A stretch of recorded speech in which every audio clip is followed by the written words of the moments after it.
कल्पना करके देखिए, एक ऐसा महीना, एक ऐसा मास जिसे पूरी सृष्टि ने ठुकरा दिया, देवताओं ने अपमानित किया, लोगों ने अशुभ कहकर उसे त्याग दिया, लेकिन फिर भगवान विष्णु ने उसे अपने हृदय से लगा लिया और वही महीना बन गया पुरुषोत्तम मास, यानी कि अधिक मास। कहा जाता है कि इस महीने में किया गया एक छोटा सा पुण्य भी कई गुना फल देता है, लेकिन अगर कोई व्यक्ति इस महीने की मर्यादा तोड़ दे तो जीवन में परेशानियां भी बढ़ सकती हैं। आखिर अधिक मास की असली कथा क्या है? क्यों इस महीने में शादी विवाह जैसे शुभ कार्य रोक दिए जाते हैं और क्यों भगवान विष्णु का ये सबसे प्रिय महीना माना जाता है? आज की इस वीडियो में हम जानेंगे अधिक मास का रहस्य, जो शायद आपने पहले कभी नहीं सुना होगा। पुराणों के अनुसार जब सूर्य और चंद्र की गणना के कारण एक अतिरिक्त महीना बना तो किसी भी देवी देवता ने उसे स्वीकार नहीं किया। सभी महीनों का कोई ना कोई स्वामी था। किसी का संबंध शिव से था, किसी का सूर्य से, किसी का देवी शक्ति से, लेकिन इस अतिरिक्त मास का कोई भी स्वामी नहीं था। लोग उसे मलमास कहकर अपमानित करने लगे और उस महीने में कोई भी शुभ कार्य नहीं किया जाता था। अब ये मास दुखी होकर देवताओं के पास गए, लेकिन किसी ने इनकी पीड़ा नहीं सुनी। आखिरकार अपनी मन की पीड़ा लेके पहुंचे वो भगवान विष्णु के पास और बोले कि हे प्रभु, संसार मुझे अशुभ कहता है, मेरा कोई सम्मान नहीं, मेरा कोई स्वामी नहीं। तब भगवान विष्णु मुस्कुराए और बोले कि आज से तुम केवल अधिक मास नहीं, मेरे नाम से प्रसिद्धि पाओगे, पुरुषोत्तम मास कहलाओगे, और जो भी इस महीने में भक्ति, दान, जप और पूजा करेगा उसे कई गुना पुण्य प्राप्त होगा। तभी से अधिक मास भगवान विष्णु का सबसे प्रिय महीना बन गया।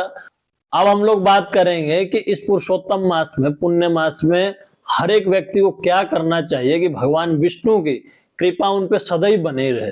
तो सबसे पहले सुबह स्नान इत्यादि से निवृत्त होकर भगवान सूर्यनारायण भगवान को अर्घ देके आप अपने आसन पे बैठ के विष्णु भगवान की प्रतिमा के आगे घी का दीपक जलाइए। ओम नमो भगवते वासुदेवाय, इस मंत्र का यथाशक्ति जितना हो सके आप जप कीजिए।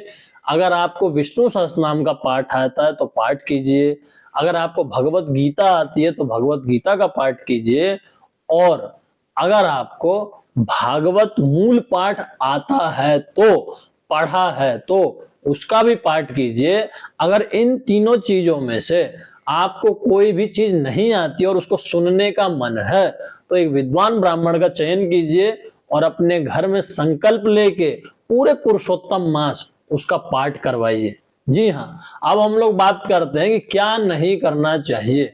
ना करने वाली चीज, मांस मदिरे से बचना चाहिए, झूठ बोलने से बचना चाहिए, गुरु का, माता पिता का, किसी भी साधु संत का अपमान नहीं करना चाहिए, निंदा नहीं करनी चाहिए। जी हाँ, आप जितना इस पुरुषोत्तम मास में सात्विक भोजन लेंगे, सात्विक सोच रखेंगे, उतना ही आपके ऊपर भगवान नारायण की कृपा होगी।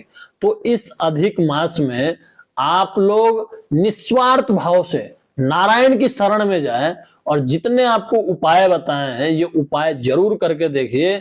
जन्म कुंडली से संबंधित ग्रह या पर्सनल जिंदगी में अगर आपकी कोई रुकावट आ रही है, हर एक चीज आपको सही होती हुई दिखेगी। नारायण जरूर कृपा करेंगे। इस वीडियो को उन लोगों तक जरूर शेयर कीजिए जिनको अधिक मास का महत्व नहीं मालूम है और जो नारायण की कृपा से, पूजा से वंचित हैं। हर हर महादेव।